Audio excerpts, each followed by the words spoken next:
So, while I open your links, Thorsten, do you want to explain to the audience what we will be doing today? We are going to work on the interoperability between Haskell and Rust, specifically for a library called Hugging Face Tokenizers. And that's a library we will need because what it does is it converts a string to a list of integers that function as inputs to our model. And it also does the reverse. So when our model produces a sequence of integers, the tokenizer will turn this back into a string that one can read. Which one did we click? The Rust or the Haskell one? The Haskell one. Okay. That's right, we're doing Rust and Haskell today. Yeah. Exciting. Haven't done Rust in a while. I'm a bit rusty. Well, I have never really done Rust. I'm basically hacking things together by looking at other implementations and reading the documentation. Okay.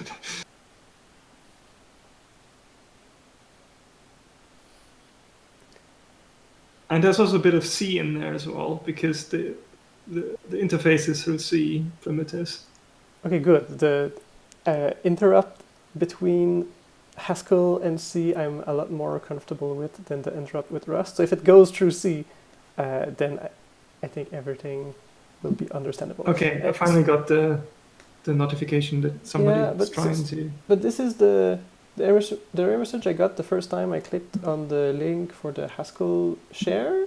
They say live share could not be launched, but then I just tried again, which is what I will do again. And maybe it will again work the second time.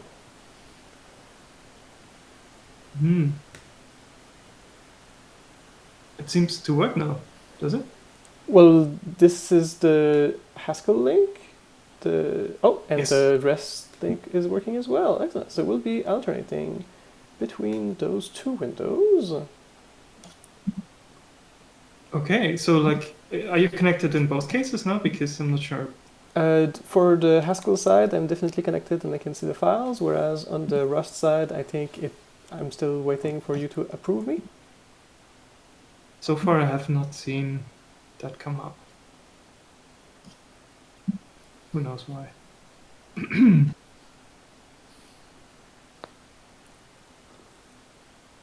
see. Yes, there we go. I guess you just need some time. Excellent. I wish can it was see the like Rust. Cool. I wish it was like a feature to auto accept. Mm-hmm. So, which part of that code are we looking at? Okay. So just maybe the Haskell code first, because I think there's less of it. So there's this module Tokenizers, and my friend Austin has started writing this, but I've recently taken over a bit there. And the way this goes is, so there are some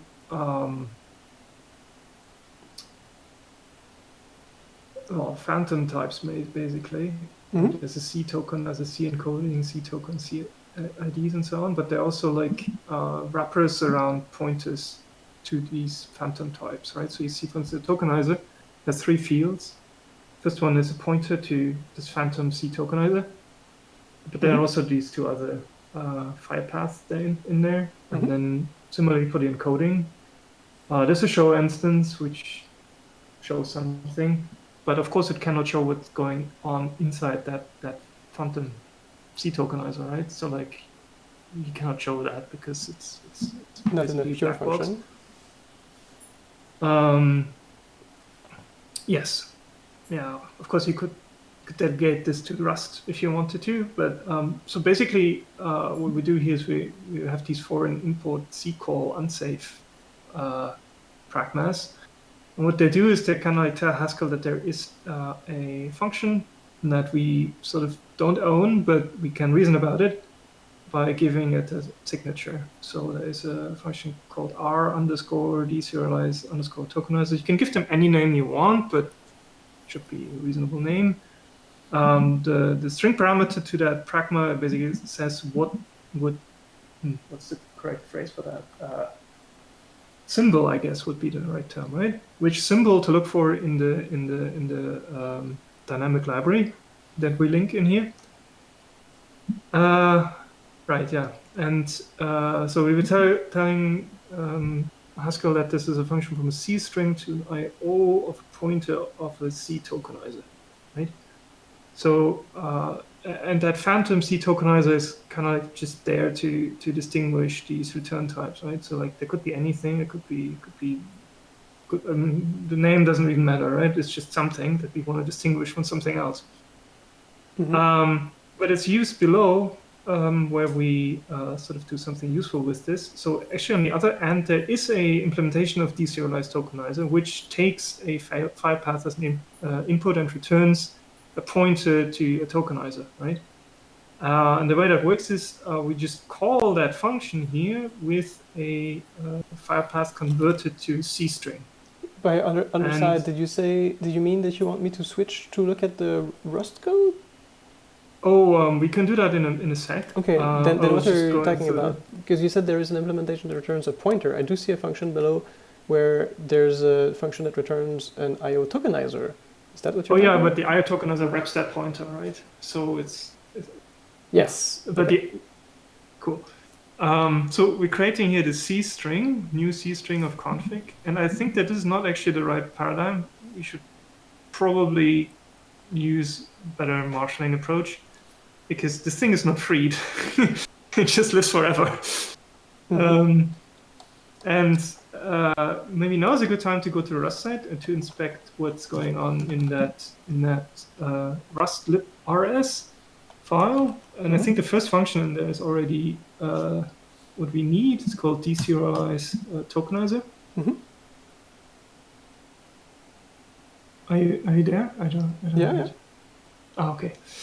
And you can see the first argument of that Rust function is a C string. Or actually, it's a pointer to a character, right? But that's how you encode strings in C. And then there is this nice C string utility in Rust, which everything I'm going to say now is just me pulling stuff out of my ass, right? Because I don't know Rust, and this is just what I reason or like what I gather from looking at this for a little bit and writing it out as well. So like the C string, and actually I don't know what double colon means because there's a dot notation. So I don't know. I think double colon just means these are built-in methods to data structures or traits, whereas dot refers to actually objects of these data structures, but I'm not entirely sure. Anyway, so there's a function from pointer which returns a C string, and it requires you to give it a pointer to a string, a character. We're doing this here. And then there's another function that returns from that C string a Rust string. But that can also go wrong because this thing wants the C string to be terminated with a null or with 0, basically. Rust has this nice concept of OKs and try. So I think there's a try type class, which is similar to a maybe in Haskell. You can put question marks to abort early. Yeah, so like those nested lets. Yeah, so the question mark syntax mix is a bit shorter, I guess, but here we don't use it. So basically, if it's an OK, then we can go into that first part of the if. If it's not an OK, then we panic. So basically, this will raise an exception. Actually, I'm not sure how these exceptions are going to the Haskell side. If they actually raise an I/O exception, I would hope so. Or maybe the whole program crashes immediately. I have no clue. Well, since in Rust, panics are typically final, I don't expect them to be raised as exceptions on the Haskell side because exceptions in Haskell can be caught, whereas panics either can't or shouldn't. I don't know. Like, I mean, if this should actually be part of, I don't know, there's no exception in C, right? So I would assume that the foreign function interface can actually not reason about exceptions whatsoever. Good point. So I don't know how to do that properly, right? Maybe you have to convert that panic into some value and shove it over, or I don't know what. Well, in order to convert a panic, you'd need to return, you'd need to catch it as if it was an exception. But like I said, I think that in Rust, like in Erlang, right? Let it fail. If something is wrong, it just aborts the entire program. Like I'm hoping that it has something like bracket that allows you to at least clean up the resource as the program is being terminated. But I don't think that you're allowed, or at least not encouraged, to catch a panic and then do something like in a web server, right? If you have a handler that fails, you want to catch it and just like return a 500, but like still be up to receive the next response. I don't think that this is an idiom you're encouraged to use in Rust. I think if you want to be able to catch an error, you should be returning like the other constructor instead of okay, like this is clearly an either, so maybe you should be returning that either if you want to see the error on the Haskell side. Yeah, so like you also, with this FFI, you're also encouraged to return simple things, I would say, right? So like you can of course return something that is like isomorphic to an either, but then you need to unpack that on the other side, right? And then since there's little to nothing in terms of like helpers with regards to like this is the type, right? This is not gRPC, right? Where you have like this sort of description language of what the intermediate type representations and types are, right? Here you have to do this all with pointers. So if you returned an either, you would have to like basically bean count the bytes in there, right, to access the fields. so yeah. Anyway, so like maybe we should move on and just explain the high level first before we go into the details of what's all wrong with this implementation so far. But basically what we do here is that so tokenizer can be, I mean, a Rust tokenizer. So this is now coming from the tokenizers library. So this has this trait called Tokenizer, and I'm actually not sure what happens if I shift click on this now. Yeah, I'm actually taken to its implementation. So there's a public struct. I don't know if this also took you somewhere now. Yep. Apparently it did not. No, it did. It. Okay. So it has so like Rust has also this derive capability, similar as Haskell, and we see a serialize and deserialize, right? So there is a library called Serd or Serdi, I don't know how to pronounce it, which can, like anything that can be serialized and deserialized can be expressed as a JSON with that library.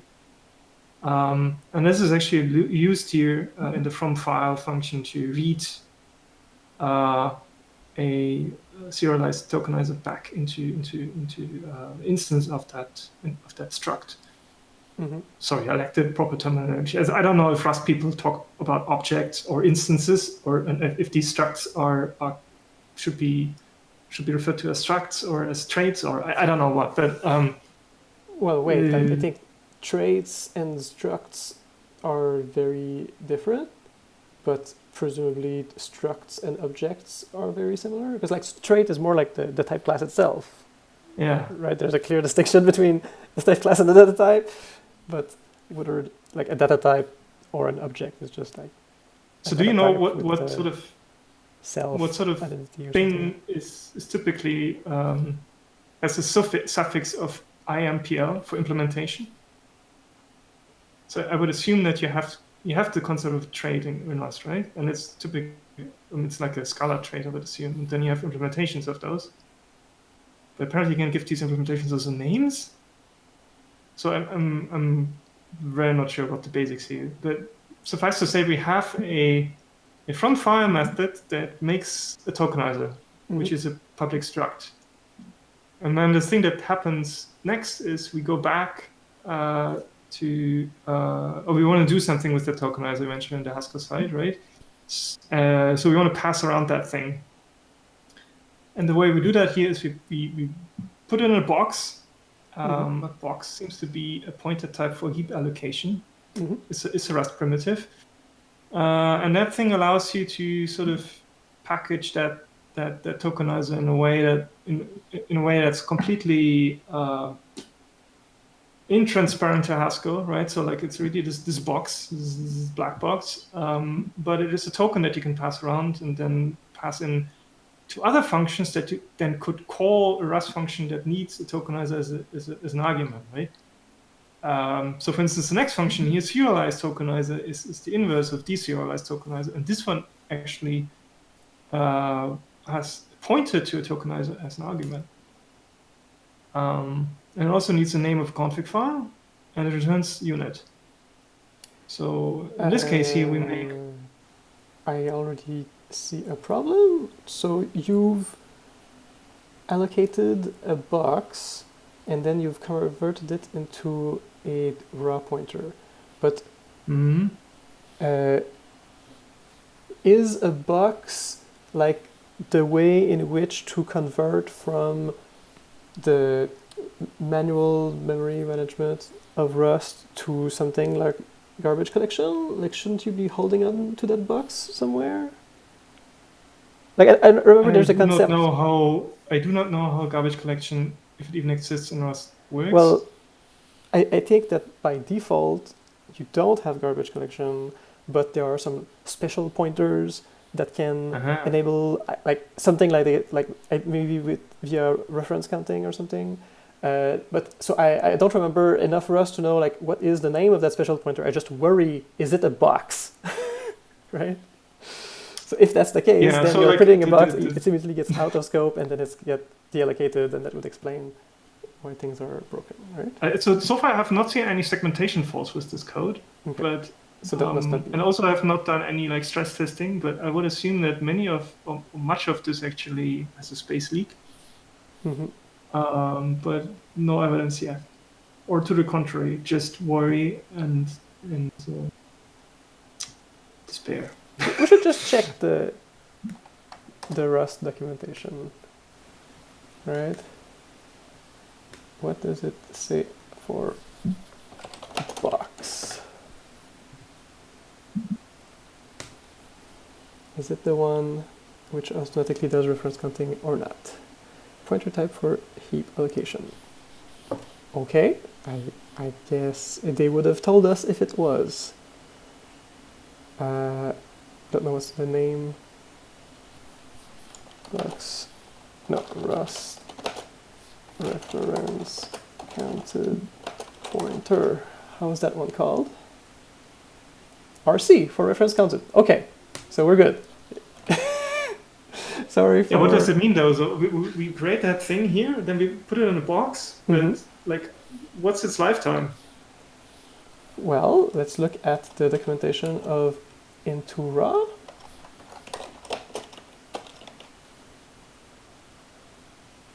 I would assume it is infinite because it has no way of tracking that thing, right? So like the deserialized tokenizer function exits.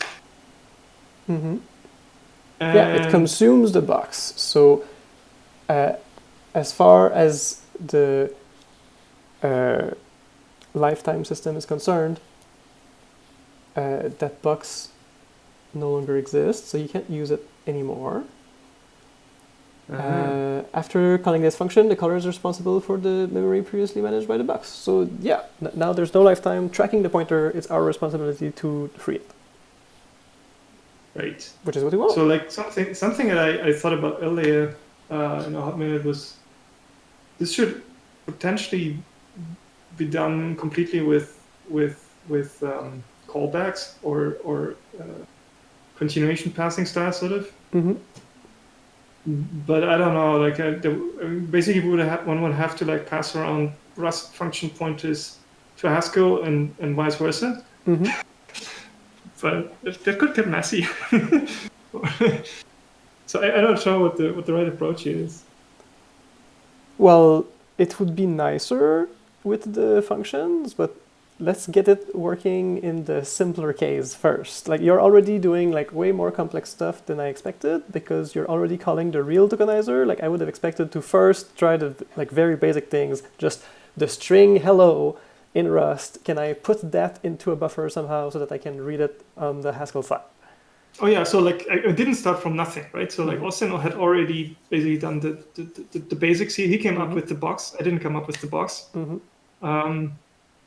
But I guess it's some sort of like mechanism that allows you to escape the Rust safety mechanisms, right? I think without the box, Rust would not let you pass that raw pointer around, right? Which you say can't do that. You have to free that thing. I think it's the pointer, well, the star mut thing that we're getting, the raw pointer, is the one that Rust allows you to manipulate as a value. It's just, it happens that it's taking a box as input because like if it's something that is allocated on the stack, then you can't just give that pointer around to somebody else because when the function returns, it will be gone. So I think it makes a lot of sense that it asks for a box as input, but I don't think box is the construction that allows you to handle memory management on your own. But box is tracked by the Rust lifetime system. The place I've seen box most often used to is for breaking cycles. Like if you have a linked list in Haskell, would have list is either nil or a const of an element A and a list, and in Rust you'd have a box of a list instead. Because otherwise, like everything is packed. You'd have to put like all of your list on your stack, and you don't know in advance like how much memory that would take. So they use this box thing to say you have the const is an element, and right next to it, it's not another const, it's a pointer to a nil or a const. So yeah, I think box is a Rust managed pointer, whereas the star is more like a C pointer. That's what I'm gathering from the documentation and my vague recollection of playing around with Rust before. So like, let's assume like I was like concerned about safety, right? Maybe I am. Probably I am. So would I have to? I'm actually writing. I'm not sure if you're back to the code. But would I need to write a free tokenizer function that takes a pointer to mutable reference to tokenizer's input, returns nothing, right? And then I will have probably some unsafe, and it gives me the tokenizer back, and then can I just call, I don't know if this exists in... You're very liberal with the the free unsafe tokenizer. blocks. Do you need them? I don't know. If I comment them, I think I get... I don't know. Seems to work. Huh. No, it doesn't let me do that. Pop unsafe. Yeah, you need an unsafe. Call to unsafe functions. Unsafe requires unsafe functional block. Okay, can't do that. So among all of that code, what is the line that requires the unsafe call? I assume it's like into raw? It's the C string from pointer. So I mean, you can see this easily yourself, I hope. So like if I comment the unsafe block in the serialized tokenizer function, the Rust language server is running, right? So like we have a Rust compiler running at the same time. While we're editing this, we get squiggly lines under line 32 and line 35, and they have both to do with pointer manipulation. So I would assume that. Yeah, but I don't know why, but Visual Studio likes to show me like the documentation of the function over which I put my pointer instead of the error message. I don't know if there's. You have to scroll to the bottom of that problem block. I think you found it yourself now. Yeah. I don't know why the documentation comes up first. View Haskell problem. There you go. Yeah. Call to unsafe function is unsafe. Okay, so the from pointer has been labeled as unsafe in the document its definition, and it makes a lot of sense. that just reading some memory and interpreting it as something would be unsafe. But maybe we can make the unsafe block like as small as possible. Everything unsafe. Probably. I was just thinking, can we maybe look into free tokenizer first? That seems to be a useful primitive that we don't have. And then maybe once we have that, we can sort of use brackets in Haskell to make that safer. Sure. So I will convert the raw pointer back into a box and just let the box get out of scope, and I think it should get freed automatically. Wait, what? So like you say box new tokenizer and then... box new? Box No. new tokenizer? Like I would expect something like from pointer, just like you read a C string from a pointer. Because box new, what does it? Box is does the new constructor take? Top box. New probably doesn't take a raw function. Yeah, it's a new. New takes a value that it wraps, not a pointer to a value. Like you can take a thing on the stack and then copy it into the heap. Is there from so raw? Like I just need to. Let's use. Sorry, I'm trying to raw instead. Okay. No star. I don't know. I'm trying to think of Rust as like a better C, so that's why I'm putting stars and ampersands everywhere if something doesn't work. Well, I remember that in C you can put an ampersand to dereference a pointer, but it might not be as simple in Rust. Let's see. I remember that instead of ampersand, there's like ref and ref mute. Oh, right, there's ampersand and ampersand mute to take a reference or to take a reference mutably, and the type of that is ref or ref mute. Okay. But to dereference, it's probably still just star, but I don't think you want to dereference it here because the documentation of from raw says that it wants a mutable pointer, and that's what we have. We want to send it that and get back a box. Oh, but this but then we don't even need the let tokenizer thing at the top, I think, because we just need the pointer here. Yeah. Bye. Yeah. So one thing I'm slightly worrying about is that it says box T global. What is the? Oh, it's an allocator. Okay, it's not the lifetime. Okay.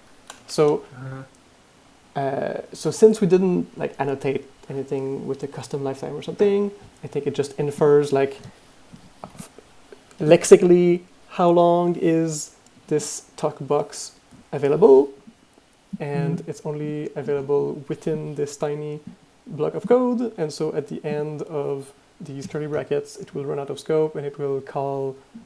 I forgot the name of the method, but I think it will automatically call the function that will free the box, which will in turn release the resources of the thing it contains, if any. Is there a 2-unit function in Rust? Like if I just want to throw away whatever I have and map it to unit? Like sort of void, basically? Even better, is there a Hoogle for Rust? I'm not sure I understand what you want. You want to consume it? I kind of, so like, I mean, the function I wrote wants to return unit, right? Like I have this let thing. If the compiler is any smart, then maybe it will just eradicate that let binding. Like it would happen in Haskell if you don't use it. Dot drop. Dot drop.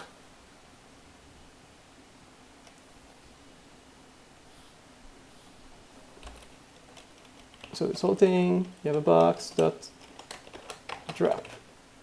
And then you don't need to give it a name, like that. Explicit use of the structure method, not allowed. Interesting. But I think that's the method that gets called automatically when the variable goes out of scope.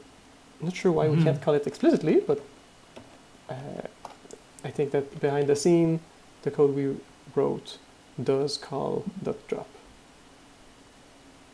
But maybe it's just syntax?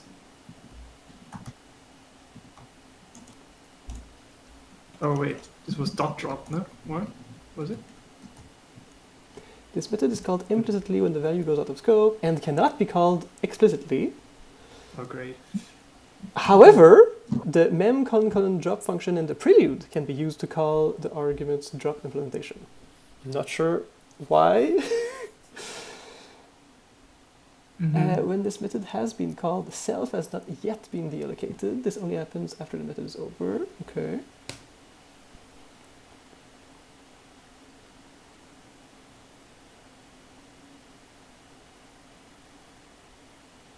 Okay.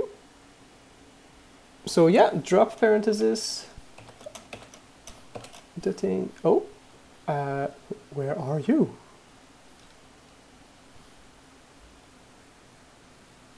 I'm still here. There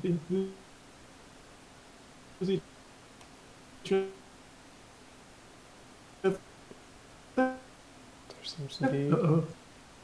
I seem to have connection issues, either me or you, because you're blinking. Okay, I can hear you again. Hello? Hello. Hello? 1, 2, 3. My internet seems fine. Okay. Are we back? Yes, I think we're back. So I was saying that we should be able to call drop on the variable. And that calls the drop function. There you go. Wonderful. That's what this poses and returns. There's no return value of this function, I guess. So if a function is not annotated with a return value, does it mean returns void? I think so. Okay. So that means probably I can even delete that void annotation. Indeed. It could be that if you don't write it, it like infers it. Can we write just a test function like?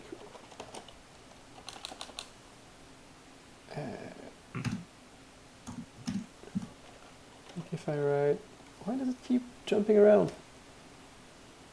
If I write a function foo which returns 42 without the semicolon, would complain. I don't know. Expected unit file ending. Okay, Oh, yeah, so indeed, it doesn't Don't infer. you have to write return? No. Expected unit found integer. So what is then the return statement good for? I never use return. I'm used to expression semantics, like in Haskell. The value of the expression is what is being returned. You just have to remember not to put the semicolon. Oh, okay. Let's see. Because if you put the semicolon, then it's as if you were returning units afterwards. It's just implicit. Okay. Anyway, so now we know that if we don't annotate the return value, it returns unit. Okay. I'm confused because there seems to be somewhere in the middle now of Haskell and Python, right? So like in Python, I use a return statement to exit basically a function, right? And and in Haskell, it's like you said before, right? So like whatever the value of the last thing, this is what the function returns. Oh, sorry, that is what the function binds to. Anyway, in here you said like semicolon always. No, but like this can also be. What is the semicolon then doing semantically? Is it just syntax, or is it throwing away something? I think the semicolon is a statement separator, and if you don't put another statement after the semicolon, they just assume that you mean to return unit. An explicit return, does it have any function at all, or is it just made for people who like to write it? I don't know. Like I said, I don't call return in Rust, but presumably it returns early. Yeah, so that for sure. It's just like, not like in Haskell. What if you don't? Oh yeah. So okay. We can do a small test.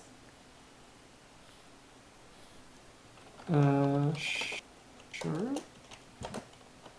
So if I want to return an int, I don't think I can just say int, like int 8 or something. So if I return 42, that doesn't have check. What's the type that I'm returning? Oh, int 8 is not just capital I. Oh, it's I8, well, it I could think. Just be, wait a minute. What is 42? 42 is a number. In particular, it's an I8 because it fits into a byte. And if I was returning like something else before, then it would be unhappy. So it's not a no up. It is returning the value unit. So like in C, not like in Haskell. Return is not a no up. Is there another test that I could do? Like if I'm returning a number, like is there an action that I could put afterwards? Oh, it already underlines it. Yeah, it's unreachable. Yeah, so we know that it is indeed an early return, which there you go. Seems useful.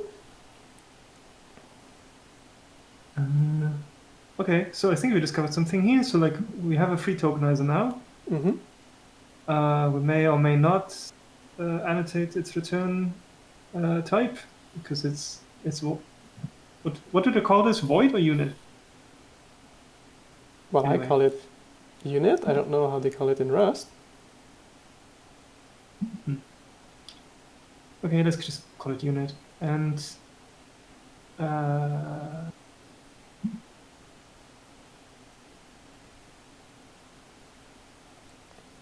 wait a minute. So like if I go into the help of drop, it says this function is not magic. It is literally defined as a function with an empty body. Yep. And because of that, do we even need that let binding? Can we just like wait a minute. I agree that we don't need it, but you really wanted to be explicit about the fact that you're pretty sure we can just do this here, right? That will work. Yeah, I agree. That's what I wanted to write at the beginning. Oh, and maybe you can even move the unsafe around. No, can't do that. Okay, so the unsafe has to go inside the block. Okay. I see. Okay. Thanks. I learned something. So okay, so we have three functions now. They're super great. Maybe we want to go back to the Haskell code base now. Yes. You need a break. Can you tell me what is not currently working, other than the fact that we were? So there is a spec. I just opened it. Hopefully it opens for you too in the Haskell code base. Okay, cool. So there's an old part of the spec that Austin made, which is more like a thing that prints stuff to the REPL. I added this test tree down there, and I defined two actions or two test items, basically encoding and decoding. Right, and I did this for Bard because obviously Bard is important to us, so I started there. So like there's this get Bard tokenizer function, which is called the Serialized Tokenizer on that path, model Spark-based tokenizer.json. So everything that the tokenizer needs is in there, and it should just. So this is downloaded from Hugging Face model repository, and this function just returns an I/O action of a tokenizer.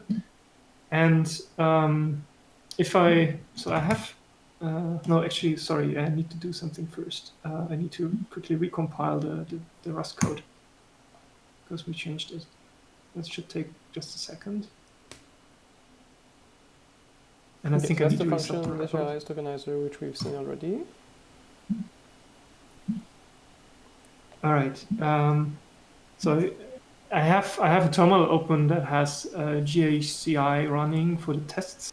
So I started stack GACI -- test in it, and I can run that whole test suite with just by calling main basically.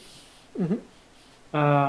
And there are two tests that succeed. So there's encode BART twice. So the way I did it is like the first argument is what is the input to encoding, and the second argument is what the expected output should be. Mm-hmm. Right. So we want to turn a string into a list of integers. Mm-hmm. I got the expected output from the Python tokenizer, Mm-hmm. and I want to see that the Rust or now Haskell binding to it produces the same output. Mm-hmm. So that the encoding part seems to work fine. So you can see hello world and hello mask. And then the decoding part doesn't work. So it goes backwards, right? So like I want to see, I did this for the second example, I want to go backwards from the list of integers to that string. Mm-hmm. And if you look at how the decode part test item is implemented, it calls the decode function, which expects tokenizer as input, a integer list, and returns an IO of string. And unfortunately, if you look in the output of the test, it says fail, unexpected decoding result, expected that string, but got empty string. Mm-hmm. And I can't figure out why the string is empty. But you suspect it has to do with the interaction with Rust? Yes, because before that call with you, I started working on the error analysis for this, and what I did was I went to the Rust implementation. I printed everything, right? So like, yeah, that's what I would do next. Right? Do I get the list of integers? Yes, I do. Is it the right length? Yes, it is. Mm-hmm. Am I creating the correct string, at least on the Rust side? Yes, I do. Great. Can I even print the C string in Rust? Yes, and it's the right one. Have I terminated it correctly? Yes, Rust C strings are always terminated with the 0. So all this points to the error being somewhere inside the foreign function interface, or what I do on the Haskell side. But it should work because the implementation of that decode function is not that difficult. It's basically just so it's like in line 102. There is a function called with array lang. That is more or less a wrapper. You give it a list of something that's storable, so which is a type class, and it's able to turn that into a pointer to the first element, presumably. But it also assumes that the function that is wrapped there takes the length of that thing as an argument. I don't know if you have the signature of with array lang somewhere. So I'm back at Tokenizers Haskell in line 105, and I'm staring at the hover box of with array lang at the moment. Yeah. So the fact that it's a with function makes me worry that like something gets deallocated at the end. So let's see. Yeah. With array lang. So you give it a list, okay, and then within the body, a storable version, like a pointer to a representation of that list is available, and after that block, it is no longer available. Okay. And then right. So I use this one because that seems to be a very safe way of dealing with that pointer stuff, right? I just don't want to create it and then pass over. Actually, I want that thing to be deallocated as well. That's why I use that one. The Rust version, the Rust counterpart of this is not as great because it just gives me back a pointer to that C string of that. Sorry, pointed to the first character of that string. Right? Okay. So while the array gets deallocated, the string does not. So we're good. Yeah. So the string gets not. Of course, eventually I want this thing to be deallocated, but I'm not sure how to do it, to be honest. So I found this function peak C string, which has this nice doc string of Marshall, a null terminated C Where are string you into a now? Haskell string. I'm in line 108 in Tokenizers Haskell. Yeah. So peak C string is what I want, I was assumed. So C string to IO of string and null terminated. That sounds good to me. Oh, and after that, we can delete it. After that, we could delete it, yeah. Cool. But for some reason, that string that's being produced there is empty. So we could go back to Rust and see if we do something wrong there, because from the Haskell side, everything seems to check out except for the final freeing up of that C string. Okay, so like the very first thing I would try is to replace the code on the Rust side with just return hello. Oh, you're a genius. Yeah, that's cool. Let's do that. Wait, so where's the implementation of decode? Right. So let's look at this quickly. So we have here this where? big unsafe block. And okay, so we're I'm back on just the Rust going side. Yeah, I'm back on the Rust side. I'm just going to say do what you said. So let's just But we need to return it as a C string. So presumably we can't just use like return double quote hello double quote semicolon. You need to You're exactly right, because when you go on C string in the hover box, on C string : new, there's an example which I just copy pasted, which already has the string hello in it for us. So I didn't have to do anything but to copy this. So I'm gonna comment that whole unsafe block. Rust's reputation for stellar documentation holds up. Yes. Exactly what we needed. And so now we have this toPrint thing, which is a C string. So I think we want to convert that to a pointer. toPrint. So I already discovered that there is this forget function, which I think what's the difference between drop and forget? Takes ownership and forgets about the value without running its destructor, which sounds to me what I want. Otherwise, I think my C string may be just getting freed up immediately before it even has a chance to be being returned. So I think this should be implementation of that function. If you want to leak memory, see box.leak. Okay. I really like leaking stuff.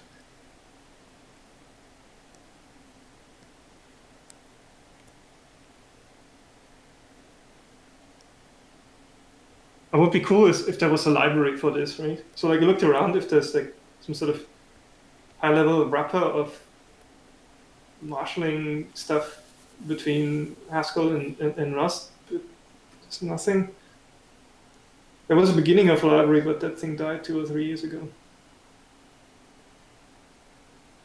Are you referring to the Rust for Haskell programmers post that is very good, but is so old that it references to syntax that is no longer valid in Rust? Perhaps. I know that there was a guy who for like a year or so was really into Haskell and Rust interoperability and made a lot of proof of concept things and eventually worked on a library. But I think by now everything is hopelessly outdated because the Rust language has changed dramatically, right? And all those things are probably not working well anymore. Okay. And I think it was also incomplete. The article I'm referring to, I really like the way in which it begins. It says, although like nobody in the Rust community will admit to say it in those words, Rust is a functional language. I really like that. Okay. Because they want to be seen as a systems programming language. Anyway. Well, they may use the word functional, but probably it just means something else. Like functional in terms of like capable or like functions, like it functions, not programming with functions. Anyway, so the function forget, like its documentation really makes it look like you don't want to call that ever. So can you explain Cool. why? So I will comment it because it is used in that file as well. In line 210, Austin used it, and he wrote above it to do this without leaking. Mm-hmm. I don't know what it does. I figured maybe I did not start with forget. I put it in there after I discovered that the string was empty because I felt like maybe Rust frees it up, right? That pointer But when the this is function. just a pointer. Like if it had type string, like some kind of object that could have some data attached to it, then yeah, it would be free. But this is just a pointer. It's a number.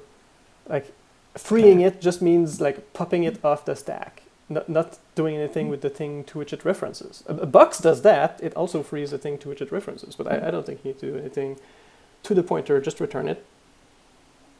So do we need maybe we need a box around the C string then? Is this the problem? Oh, that's concerning indeed. Like, does as pointer copy it? No, it returns the inner pointer to this C string. The return pointer will be valid for as long as self is. Yeah. So That's yeah, the you don't problem. want the C string to be garbage collected. So you do want to do something like forget, but like their like I said, their documentation says like if you want to leak memory, see box leak. So maybe we should be using box leak instead. If you want to obtain a raw pointer to the memory, no, that's not what we want. If you want to dispose of the value properly, no. So what is box leak? Consumes and leaks a box, returning a mutable reference. I think forget was fine after all. Yeah. Forgets it looks simpler. let's call forget. But not Do on we Peter. want to forget on the to print Yes. on the pointer? On the to print. Seems forgot to print. I think it's funny. Can you put it forgot, after forget. we create PTR? Okay, but now to print is kaput. Yeah, put forget borrow after of that. move value to print. Value borrowed here after move. Oh, I see what you mean. Yeah, because otherwise we were no longer within the lifetime of to print. Uh-huh. Okay, does this work? Okay, so is shadowing a thing in Rust? Because I'm shadowing pointer right now. Because pointer is also an argument of the function, which has a different type even. Okay. But the compiler doesn't complain. Just a few warnings, so I guess we're good to go here. Okay. I'm gonna recompile this and then restart the Haskell REPL and see what we get. Oh, on the Haskell side. Okay, it's recompiled. So restart the Haskell session here. Okay. See if we get hello. Hello! We get hello! Yay! Cool. Okay, we can fix this function now by just giving it the expected result on the Rust side. And it works for this test case only. No. But I think now we probably have a good idea of the cause, right? Probably the C string is getting released. And it just so happens that after it gets cleaned up, like there's a 0 there. And so instead of a segmentation fault, it parses it as the empty string. So if we go back to the Rust side and uncomment your code, I think we have a chance now. So I guess the forget we need still, but it should be forget C string, not forget pointer. So let's get rid of the code here. Right. So I don't know, like for instance, this let tokenizer seems to be stupid because we already know that there's a better way of doing this now. Because we know it was originally box. So we can call box from raw, right? Wait, where? Let me just fix this quickly. Tokenizers equal box from raw pointer. Yay! So unsafe with an unsafe. Yay. Okay. Offset. Let's see, unsafe. Okay. So maybe push p unsafe. Okay, so I think I minimized the unsafe stuff here. Let's give this a go, okay?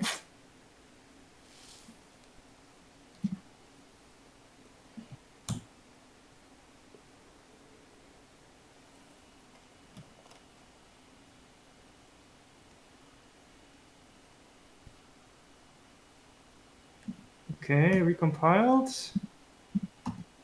Plus codes. Now the Haskell codes, which hasn't changed, but I need to link to that library that has been recompiled. Oh, error. Oh, but I like that error. That's the kind of error that looks like success to me. Yeah, that's good error. So we got something back, which is almost correct, but you can see there is a space missing between hello and mask. So yeah, but you told me many times that is expected. That the tokenizer doesn't maintain spaces. So the mask token is actually funny. It eats white space around it. Mm-hmm. And I think it only does this actually to the left-hand side and not to the right-hand side. There's something funky about it. Oh, yeah. So I think we can just fix this by deleting the white space there, recompiling the test, and okay. Yay! Right. Yeah, that's cool. Okay. So we have a working Rust tokenizer now. Excellent. That has space leaks, but oh yeah, let's fix that next then. Yeah, so we have this peak C string here, right, in the decode function, but I guess we want to free up that string immediately. Mm-hmm. So I could probably give this a better name first, C string, and then here string goes there, and I guess at the end we want to pure this thing out, but we need to do something with the C string before we close this here. Do you know how to deallocate one? What's the type of C string? It's C string, and we are in Haskell. So who goes C string? Oh, it's just a pointer. So how did you create that pointer? By well, I mean, you saw me creating it in Rust, right? Then you need to delete it in Rust as well. Like, you know, in C, if you do malloc, you need to call free. If you do in C++, if you do new, you need to do delete. If you do new array, you need to do delete array. And so if you allocate it in Rust, I think you need to delete it in Rust. I don't think we should just assume, oh, they're probably calling malloc and then call free ourselves, right? Yeah, but can't we create it in Rust and free it in Haskell? I think it would make more sense if we freed it in Rust, because we don't know how they allocated the buffer.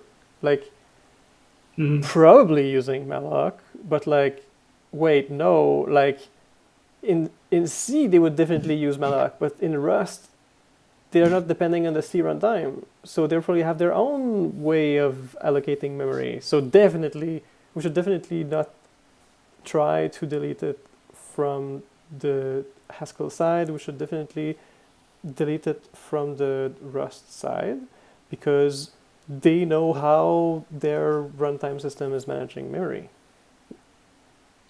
Yeah, but I think then we need an IO ref here, right? Someone need to know to pass a function, this function to Rust, run it in Rust, and somehow it should mutate that IO ref so that we actually get the value back, right? Something weird like that. Because why? Like, I mean, at the moment, what I'm doing is like I have this with errorlen wrapper. So this is sort of like what we need on the Haskell side to free up the resource, right? Mm-hmm. To do something equivalent on the Rust side, I need to basically give Rust a pointer to the function I want to run. in Haskell. So like the Haskell function needs to be passed to the Rust code so that the freeing up can happen, right? Yeah, but while it is possible to convert Haskell functions into pointers that can be called from the C side and therefore probably from the Rust side, like that sounds like an API improvement that we could do later. But for now, just to make sure that when we call free, it doesn't take fault. Like, don't you want to just wrap some Rust function that? Oh, you want to? Oh, we can of course make a free C string Rust function, like we did with the tokenizer. Okay, yeah, that's probably a better first. Okay, so I have already free tokenizer. Let's just make a free what should we call this? C string? Free C string.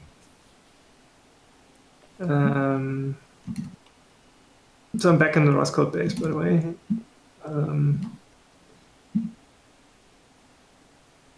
So types differ in mutability. So instead of box from raw, I guess it's C string from raw. Yeah. What's the Cstr or C string? Cstr. From pointer, I guess, right? Yeah. Okay, that should be it, right? Didn't we have a C string before, not a CSTR? What's the difference? Oh. Yeah, I don't know what the difference is actually. Well, maybe I'm just thinking of the Haskell type. Was it C string? No, you're right. There's C string and CSTR. Okay, there's so many different types of strings in Rust, but I guess as Haskellers, I should be talking. Okay, but I think we should use the C string then, right? I don't know if it has a from pointer function though. No, it doesn't. From raw it has. Okay, that works. No, it doesn't. There's both types differ mutability. Expected raw pointer mute, but we have const. Oh no. One moment. I would first like to understand the difference between CSTR and C string. It's the representation of a borrowed C string. The type represents a borrowed reference to a non-terminated array of bytes. It can be constructed from a slice or unsafely from a raw char pointer. It can then be converted to yet another different kind of string. Okay, CSTR is to C string. Oh boy. So there's 4 different kinds of strings.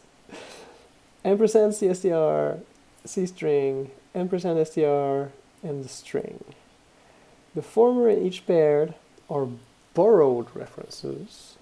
The latter are owned strings. Okay, so string and C string will both free the memory once they go out of scope, whereas ampersand CSTR and ampersand STR will not. Okay. So we do want to free it. So we do want a C string. And you said you found a from raw somewhere? So I tried C string : from raw of that pointer. But since it's a const pointer. Why is it a const pointer? Because I'm returning a const pointer, so it must be a const pointer. Well, I don't know. I could make it a mutable const pointer. I guess it doesn't matter, But right? Yeah, or yeah, nine.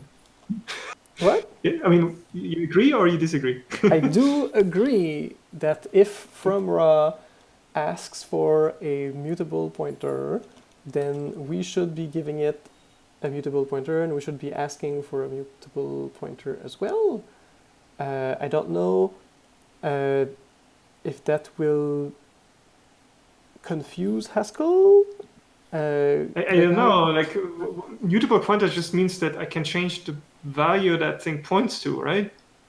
Yeah, presumably because you're converting it to a C string, and the C string interface probably allows you to mutate those bytes, so it would make a lot of sense to require that you already have access to, you're already allowed to mutate those bytes using the inconvenient API of a raw byte array in order to make it possible to mutate it using a more convenient API, presumably like write-ln or something. This okay. So I'm really on my last leg here because my understanding breaks down at the moment. But like, when I like look up the deconize function, right? I return a const pointer of C characters. Where? And can I go now back and passing it as a mutable pointer to C character, or not? Like, is this sort of like const / mutable dichotomy? Is this something that can be interchanged, or is this something that it should not be interchangeable? So where are you saying that we're returning a const pointer? The detokenize function in the detokenize decode function, line 135 returns a const C card. Okay.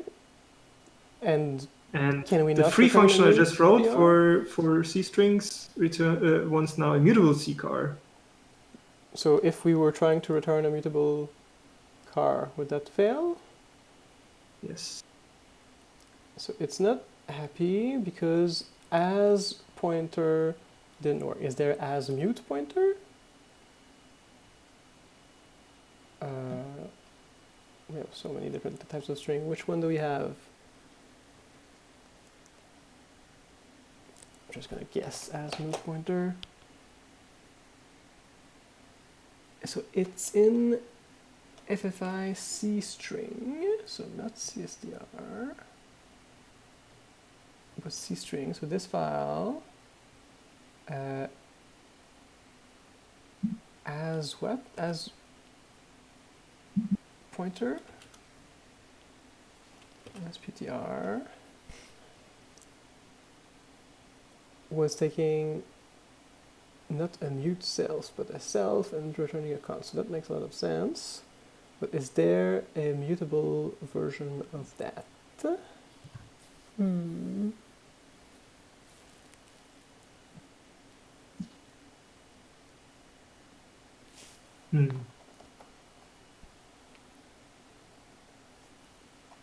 There's into raw.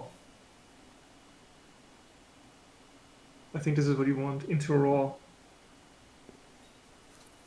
Yeah, looks good. Consume. Oh, and it consumes the C string. Even better, so we don't need to call for get. Excellent.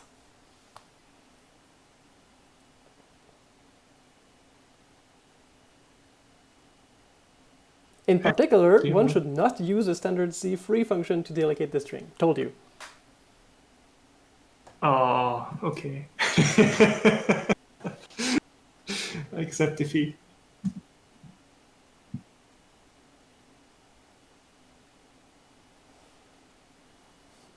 Hey, should I just go ahead and do that change into raw, or do you want to type into raw? Okay, forget of C string is gone. I'm not right. entirely sure whether the returned string will be a C string, but we can hope. Okay, I mean, we can just try and see what happens.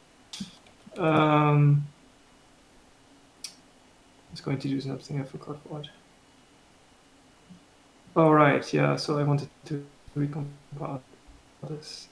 Just quickly go back to line 55 in lib.rs and have a last look on free C string. Yeah, into raw, from raw, looks good to me. Yeah, looks good. Okay, then I can compile this thing.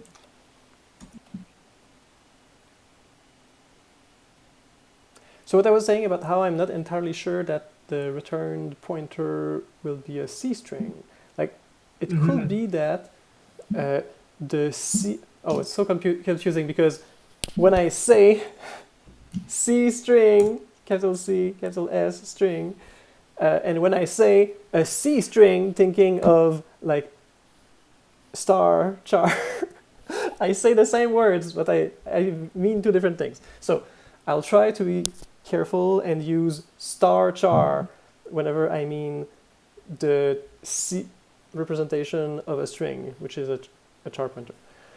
So anyway, it still works. So this worked. Okay, good. Then I don't need to explain why I was worried. Yeah, well, it's fine. It's good that we talked about it. Foreign import, call, unsafe. What do we call this? Free Cstr. R free Cstr.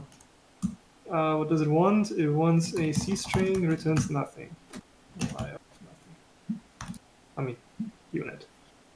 Then we call it. See if this works, or if it raises an error. Segmentation fault. No. Could not float. Oh, because it mistyped. Cstr. Oh, okay. No segmentation fault. That's good. So the function does something or nothing, but it doesn't raise an exception. But the test also passed, so it returns the correct string. So we're good. Yeah, that's awesome. Cool. How about we fix encode too, because there's another space leak I just saw. Sure. Encode takes a tokenizer, a string, and then the first thing it does with the string is makes a new C string. Mm-hmm. So I don't like that pattern. There is actually a with C string Marshall function. Mm-hmm. Maybe we should use that instead. So with C string. Is it in scope? No, it's not. Now it is. So the first argument of the thing is the string itself. So str. No, sorry, text. And the second argument is a function from C string to IO of A. So that pretty much sounds like this thing, but flipped. And it returns an IO of A, which in this case would be the encoding that we want. And then we're done. Why doesn't it like that? Oh. Sometimes this linter is a bit picky. Well, I'm happy that the linter was unhappy with that piece of code because I didn't like it either. I found that it was needlessly point-free. I like point-free code when it enhances readability. Don't think that was one of those cases. Right. The new version is that much better. This should be marginally better. So now the C string is never leaked. Yeah, it's better in that sense. Okay, cool. So do you still want to like create an API where the Rust code is calling some Haskell code, or are you happy with the with that API, and then we can just like wrap it with a bracket on the Haskell side? And I think so far this is good. Cool. I think we need to write a small wrapper on the Haskell. Sorry, the Rust free tokenizer function. So let me just write that one quickly. Because you're never freeing it up actually. So the test here will actually create the tokenizer and then leak it. Mm-hmm. Free tokenizer, I guess. Takes a token. And we've never called free tokenizer, so there's still a chance it sticks false on us. It's true. So this takes a tokenizer of tokenizers. And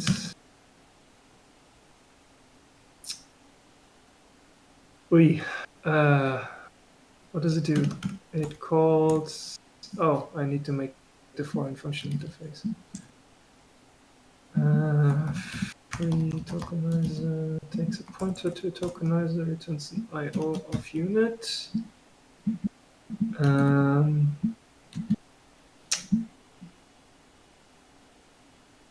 And then we just call that thing, right? R free tokenizer of token. Okay.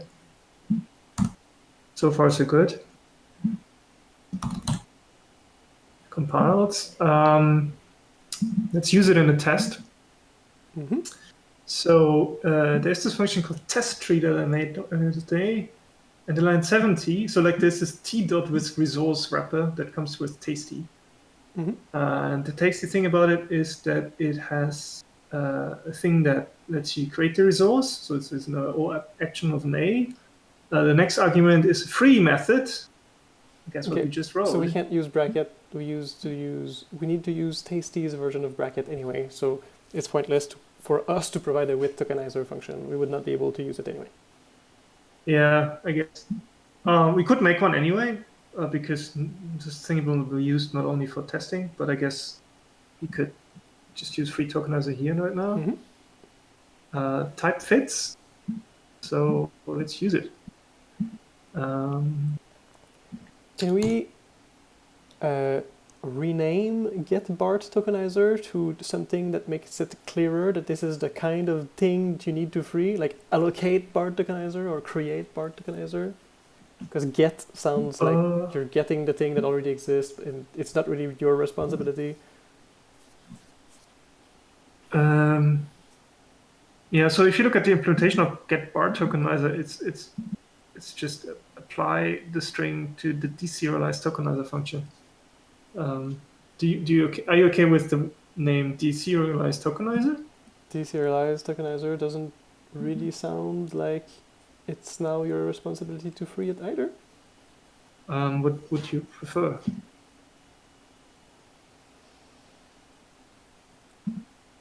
Create so you said something like tokenizer? Create tokenizer? From file?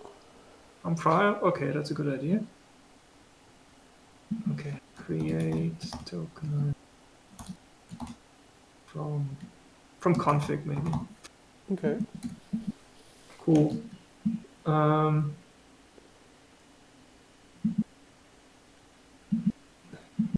then serialized tokenizer maybe tokenizer to config? Or save tokenizer to config? Mm-hmm. Yeah. All right. Can you go back to serialized tokenizer? Yeah. Is it also leaking this C string? It is. Good catch. Crap. Oh yeah, I think it's the same pattern actually. Well, the next one is leaking the C string too. They're all leaking the C string with C string. You should just grep for all occurrences of new C string. Yeah, it's true. There's 9. What was the signature? 9. Oh god, config. So what's the pattern here? So we have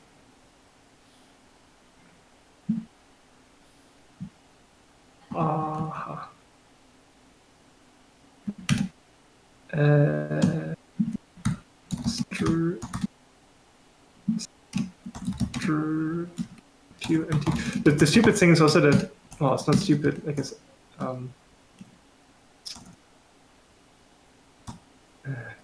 NT.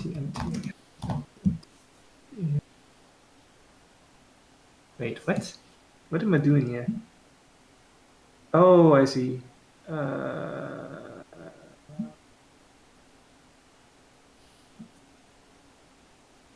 See what I do. Okay.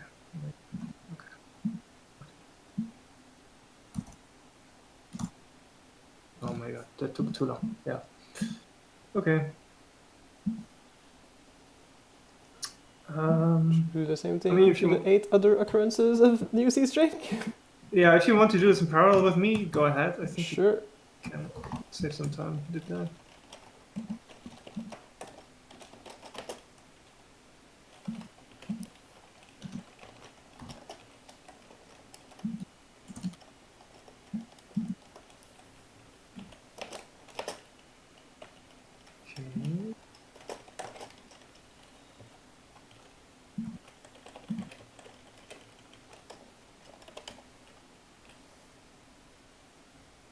Oh, this is doubly bad here.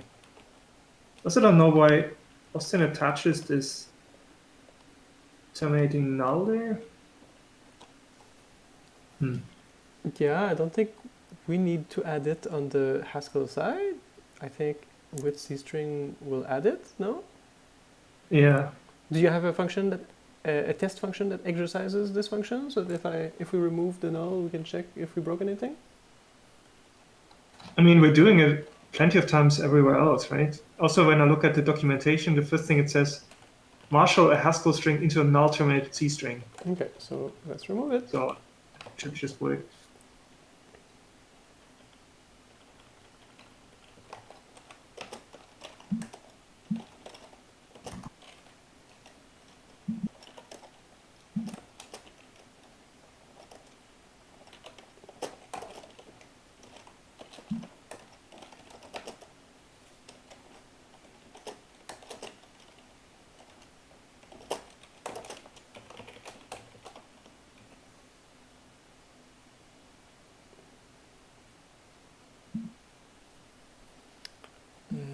Where's unhappy? Something is wrong with the syntax.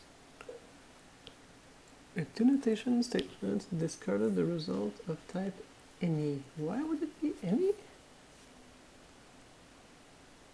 This pure should return something, which is returned by this with C string, which is therefore returned by this with C string.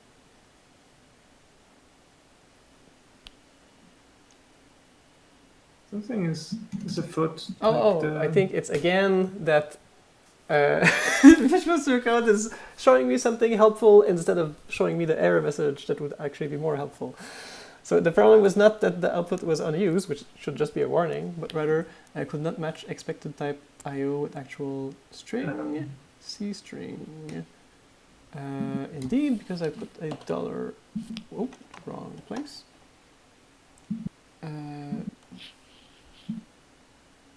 Just looks fine. I'm giving it a string.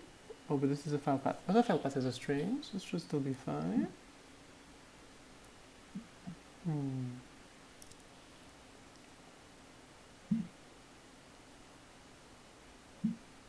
Show me the error again. Something is off with the Haskell language server. I think it's somehow hanging. Okay, want to restart it and see if those errors go away?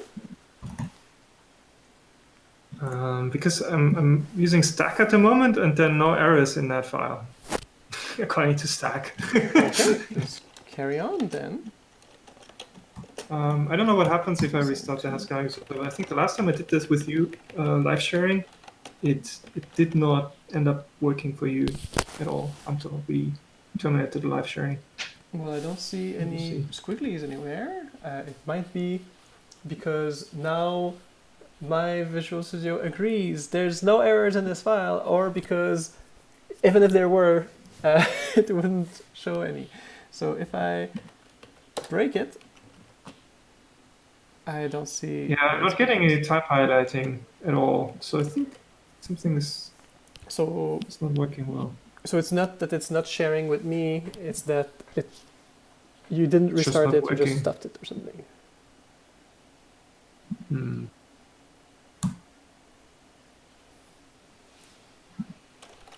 Yeah, I think it hangs. It's hanging. Okay, maybe we just continue without it. I'm just gonna look at the terminal once in a while, see what's going on. Are there more? No, they're not. Cool, thanks. Then I guess the spec.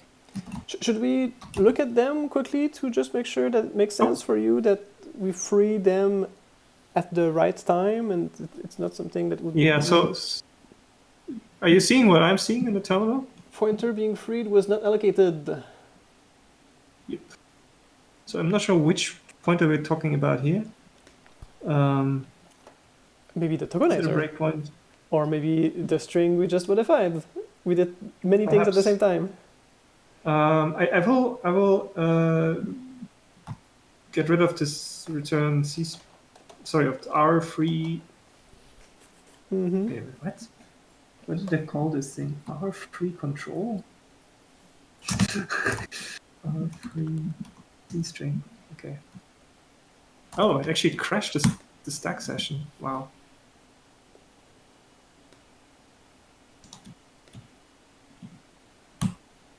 Nope, still crashes. So I think maybe it's actually the free tokenizer.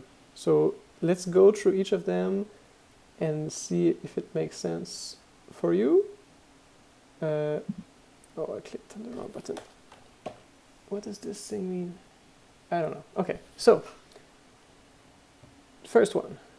Create tokenizer from config. It makes sense to me that we would release the file path after Rust is done reading that file. Totally. Okay. I just wonder if Next one. this is actually what's happening, or if Rust somehow takes ownership of that C string and wants to free it up on its own. We should look at the Rust side, I guess. So the function that we call is Serialized Tokenizer, which is the first one in the file. So we call the C string instead of, sorry, Cstr instead of C string for raw. Because it's borrowed, so that makes sense. Okay. And then this is converted to a Rust string. Still borrowed. And then we do some boxing with the tokenizer, and then we're done here. Wait. So it was the two ampersand things that were the borrowed ones. So what was the CSTR for?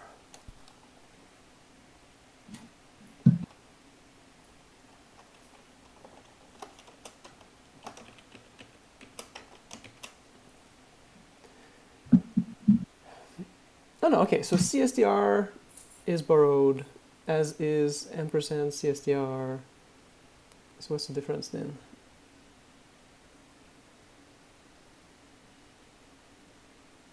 Oh, the ampersand was a red herring. CSTR is to C string, as STR is to string.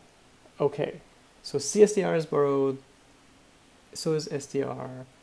C string is owned, as is string, and CSTR and C string are obviously like null terminated things, as opposed to whichever way Rust is representing its strings, presumably something that deals with an encoding such as UTF-8. Okay, so having read that, I do think that CSTR is the right one, because we're only borrowing. We're not telling Rust to own that string, because it's owned by Haskell. So going back on the Haskell side, I guess, next occurrence of with C string? So we're not using with C string any different in encode than we do in decode, right? So like if you look at the output of the test, we're passing encode, we're passing another encode. And when it comes to decode, we're not seeing the OK of the decode, but instead we're seeing this JC malloc error, right? So this makes me think that decode doesn't work for some reason. So what's different about decode? I mean, there is the R free of C string, which we added. I mean, I can comment that thing. Actually, let me before I do that, let me just get rid of free tokenizer for a second. Just replace it with no up. I have a feeling that maybe it's that one. Where are you now? I was in line 110. Yeah, so it's a free tokenizer. Our free tokenizer. It's crashing us here.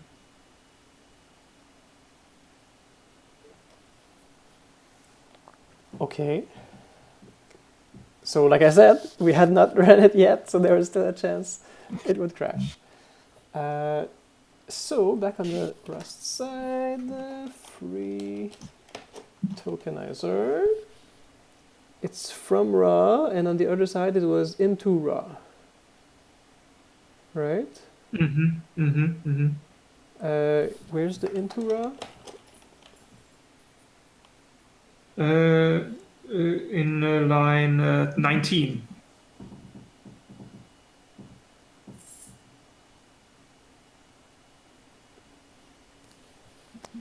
Okay. So we moved the tokenizer into a box, and then the box into a raw, and after that converted it back from a raw, and that will. I know why. I know why. Ha ha ha. What is it? I made a change that broke it. Can you go to line 140 in the Rust code? So I think we have here a classic double free, because I changed that weird assert pointer is now return mutable reference to pointer block that it was before with this box from raw. And what I didn't realize was that in doing so, we now own that thing again, right? So like when decode ends, so does our tokenizer now. And if then Haskell wants to free that thing again by calling the free tokenizer function, that thing is already gone. So we have a double free. I think that's what's going on. So if this is true, then I think I should either not do this box from raw there, or just do this here. Well, one moment. So if you have a box of something in Rust, you are owning the thing, and when the box goes out of scope, the thing to which it points gets released.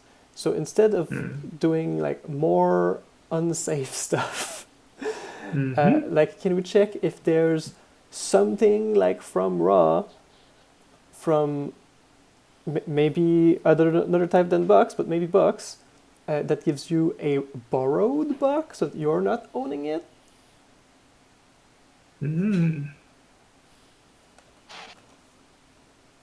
So yeah, we were looking at box.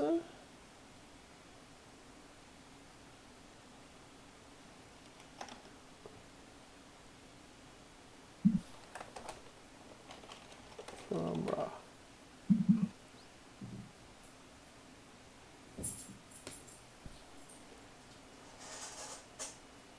What's around it?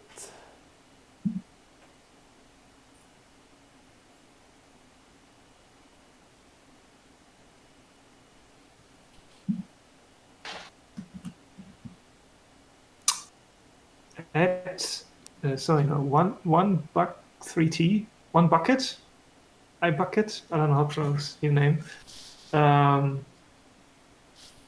Says maybe you used with C string and also called free _ C string. Yeah, basically we did that, but with the tokenizer. Oh, I'm glad you're paying attention to the chat. I actually don't know when this message appeared. It's the first time I see it. Sorry about the delay.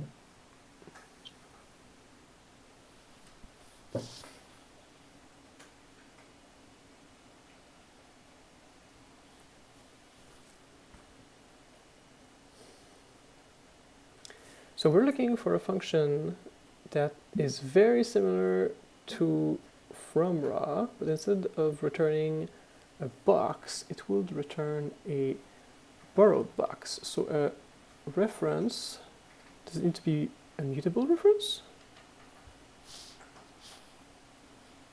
To a box. Oh yeah, I guess there's some sort of adjunction here. There's an adjunction between what and what? Between like from raw and mutable, and from pointer and const, I guess.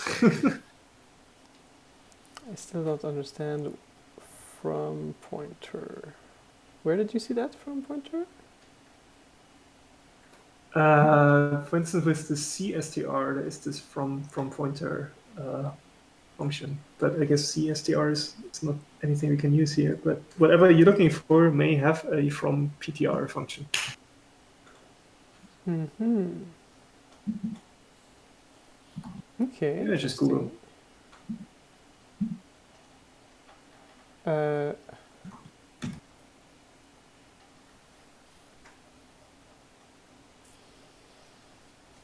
Let's see. So we did need to move the tokenizer into a box in order to make sure it's allocated on the heap.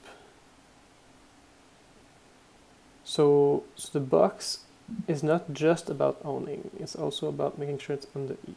So it would still make sense for the type which contains this from pointer function to be box. Mm-hmm. But I only see into raw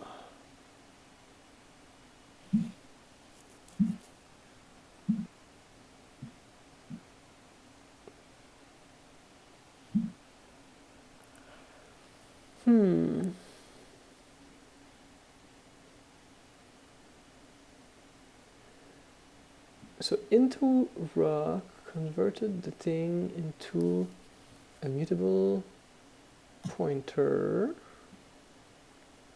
But that's a raw pointer, that's a star. Whereas leak returns a reference, mutable reference, to the thing it wraps. The type T must outlive the chosen lifetime A.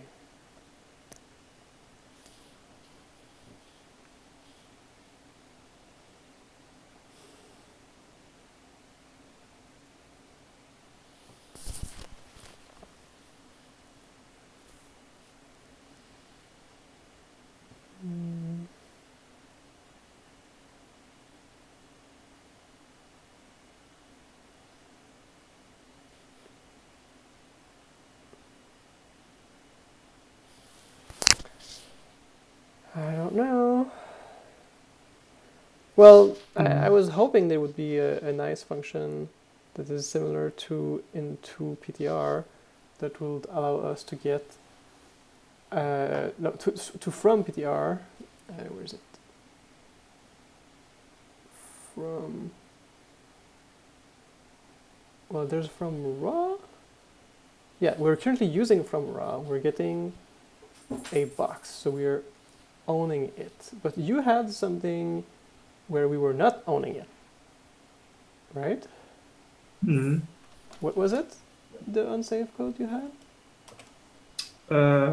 It was sort of cast, it seems, right? So like this, in that block that I have now there, 943, there is this ampersand, much, mutable, star pointer. So I guess this assertion there is optional, probably, yeah.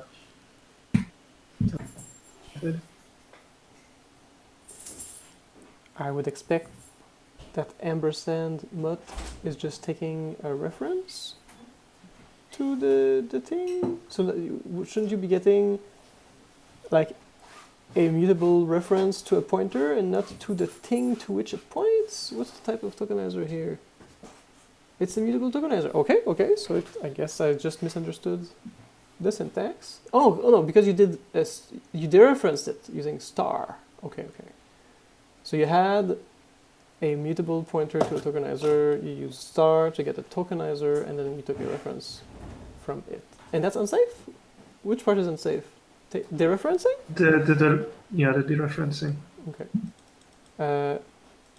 So sure, like we can do that, or we can do the box from raw and then convert it back into a raw pointer at the end. I just go with the same here. Okay. It seems it's unsafe either way. Okay, so if you do this and recompile, then this error should go away. Because then we don't have. Well, do you still have free tokenizer commented out on the Haskell side? I do. I will. Oops, I did it wrong there. Add this.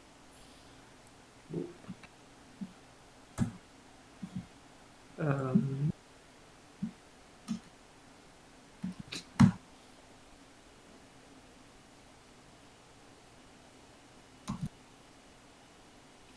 Hooray! Hooray! Okay. Okay. So I guess today my understanding of Rust has greatly improved. I think I get more now. Great. Yeah, I do think we did a bunch of improvements to both the Rust side and the Haskell to Rust interrupt.